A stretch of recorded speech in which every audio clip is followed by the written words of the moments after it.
아무리 훈육을 해도 보란듯이 그 행동을 또 해요. 100번, 1000번 말해도 우리 애는 바뀌질 않아요. 나름대로 훈육을 하는데도 아이 행동이 변화가 없어서 어려움을 느낄 때 먼저 체크해야 할 3가지가 있습니다.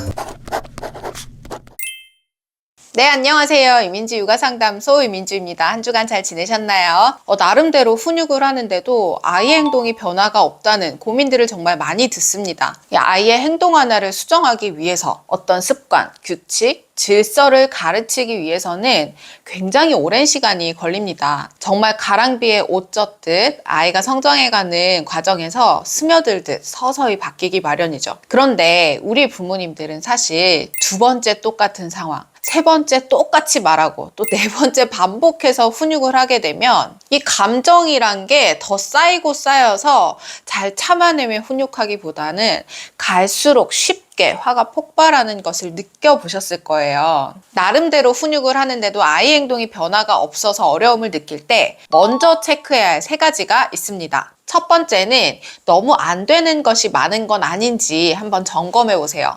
제한에 대한 이야기인데요. 아이를 제대로 잘 키우기 위해서 우리는 적절한 한계를 설정하고 그 한계치는 되는 것과 안 되는 것을 구분짓는 기준이 되는데요. 그 한계 설정을 정하는 기준은 사실 아이를 키우는 엄마, 아빠의 몫이 되겠죠. 한계 설정에 정답이 있으면 좋은데 그렇지 않단 말이죠. 예를 들어 인사하는 것을 정말 중요하게 생각하는 부모는 엘리베이터에 탔을 때 사람들이 있으면 반드시 인사를 하면서 타야 된다고 가르치는 부모가 있는 반면 엘리베이터를 타고 내릴 때 모르는 사람이기에 딱히 인사까지는 하지 않는 부모도 있단 말이죠. 이처럼 아이가 살아가면서 배우고 지키고 실천하도록 하는 이 한계 설정은 집집마다 그 기준이 다릅니다. 그런데 간혹 아이에게 짓는 이 한계 설정, 그 바운더리가 너무 좁은 경우가 있어요. 한계 설정의 범위가 좁다는 것은 아이가 하는 여러 가지 행동들을 더 많이 제한해야 한다는 뜻이기도 하죠. 그러면 결국 아이가 하고자 하는 행동에 대해 제지당하는 경험이 많아질 것이고, 물론 건강과 안전에서 반드시 제지해야 할 부분도 있겠지만 한계 설정의 범위가 좁은 만큼 그 중에는 아이가 스스로 경험하고 도전해보고 싶은 것들도 있을 수 있고,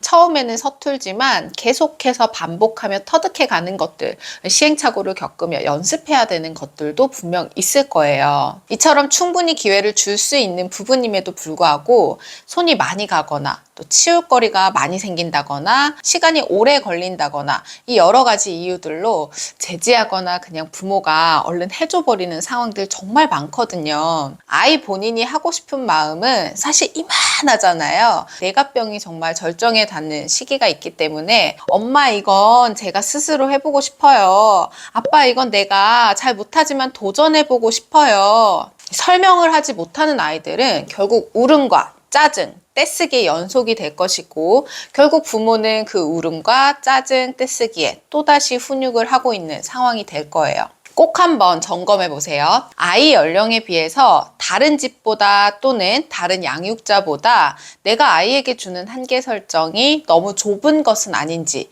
그래서 아이가 떼를 써야만 하는 상황들이 더 많은 것은 아닌지 체크해 보세요. 2번째는 훈육을 하다가 포기해버리는 건 아닌지 점검해 보셔야 합니다. 아이들은 커가면서 수없이 많은 경험과 또 나름대로 시도를 한다고 했는데요. 그 중에는 하지 말아야 하는 위험한 일들도 있고, 아직 자기중심적인 사고를 하는 시기이기 때문에 하고 싶은 마음이 우선이 되어서 남에게 피해주는 일을 하겠다고 떼를 쓰기도 하죠. 영유아기는 특히 발달 특성상 옳고 그름의 판단이 미숙하기 때문에 부모 입장에서는 이해되지 않는 행동들이 참 많아요. 짜증이 난다고 냅다 들어눕거나, 장난감을 보면 뭐든지 사달라고 떼를 쓰거나, 위험한 곳에 꼭 올라가려 하거나, 카시트 안전하게 착용해야 하는 기본적인 것도 늘 격한 실랑이를 하는 경우들이 굉장히 많은데요. 그럴 때마다 적절한 훈육을 통해서 아이에게 이건 해도 괜찮아, 하지만 이건 안 되는 거야, 그 기준을 명확하게 정립해 주어야 하는데, 이 과정이 반복되다 보면 부모도 사람인지라 지치는 마음도 들고, 또 어떨 때는 한숨으로 모든 것을 그냥 표현해 버리기도 하고 또 해야 할 것 같아서 훈육을 시작하긴 했지만 아이가 울고 떼쓰는 과정에서 그냥 훈육을 하다가 포기해 버리는 경우도 많으실 거예요. 그 마음은 저도 애를 키우는 엄마로 정말 공감하는데요. 그럼에도 불구하고 주의하셔야 할 것은 아이에게 훈육을 하다가 이 포기해 버리는 과정입니다. 오로지 아이의 입장에서 그 상황을 바라보면요. 어떤 행동을 했어요. 그래서 엄마가 훈육을 해요. 훈육 과정에서 아이는 더 크게 울고 떼를 쓰겠죠. 그랬더니 훈육이 중단되었어요. 그러면 결국 훈육을 할 때는 내가 있는 힘껏 엄마가 포기할 때까지 울고 떼를 써야만 중단이 되는구나, 이걸 학습하는 겁니다. 그래서 절대 일단 훈육을 시작했다면 중단해버리는 일은 없어야 돼요. 훈육을 하는데 감정이 너무 조절되지 않거나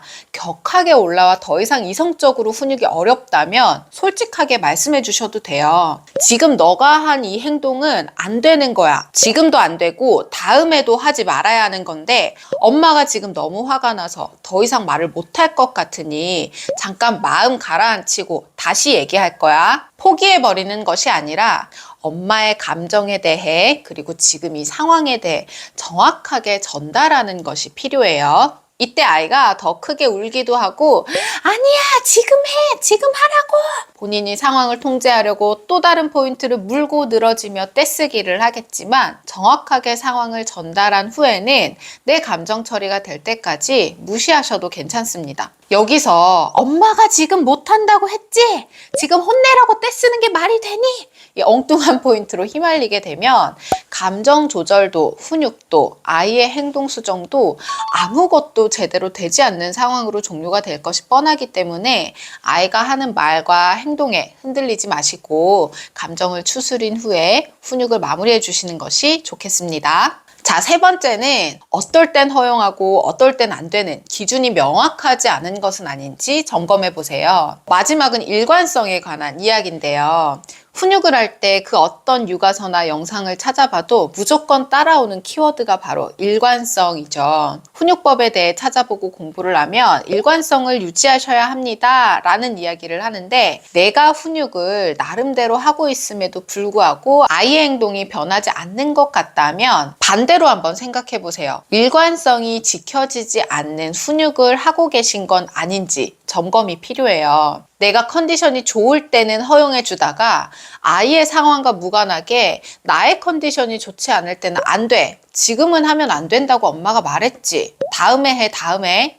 일관되지 않는 이 반응은 아이 입장에서는 어제도 했고 그제도 했는데 오늘은 왜 안 된다고 하는 건지 이해가 되지 않겠죠. 그러면 결국 아이 본인이 할 수 있는 건 뗐어야겠다. 이래도 안 해줄 거야? 이런 상황이 펼쳐지겠죠. 일관되게 반응해 주는 것이 중요한 이유는 단순히 지금 해줄게, 못 해줄게 에서 끝나는 것이 아니라 어떤 규칙이 있을 때는 누구나 일관되게 지켜야 하는 거구나. 이 집단 생활을 할 때 특히 실천할 수 있는 아이로 성장해요. 양육자 한 명이 일관성을 지키는 것도 중요하지만 우리 집에서 정한 한계 설정을 다른 양육자도 일관되게 함께 지켜가는 것도 매우 중요하겠죠. 그래야만 누구한테는 허용되고 누구한테는 허용 안 되는 것이 아니라 아이가 잘 지켜갈 수 있는 옳고 그름의 명확한 기준이 될 수 있습니다. 마찬가지로 오늘 컨디션이 좀 좋지 않아서 허용하지 못하는 거라면 오늘은 안 돼 보다는 오늘은 엄마가 힘들어서 나중에 아빠랑 해보자. 미안해. 상황에 대해 솔직하게 이야기를 해주세요. 솔직하게 설명한다고 해서 아이가 떼쓰지 않는 건 아닌데요. 안 되는 이유에 대해 설명하는 것과 하지 않는 것은 지금 당장은 똑같이 떼쓰는 반응을 보일지언정 아이가 받아들이기는 정말 하늘과 땅 차이입니다.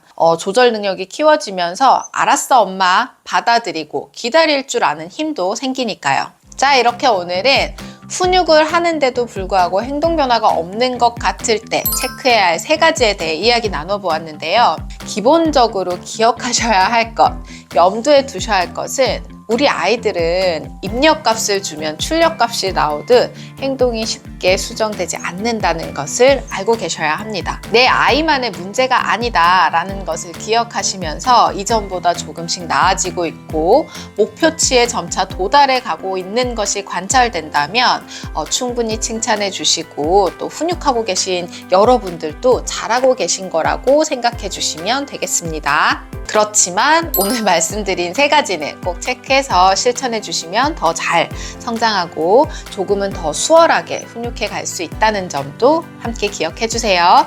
저는 다음 주에 또 유익한 육아 정보로 찾아뵙겠습니다. 이번 주 육아도 화이팅 하세요.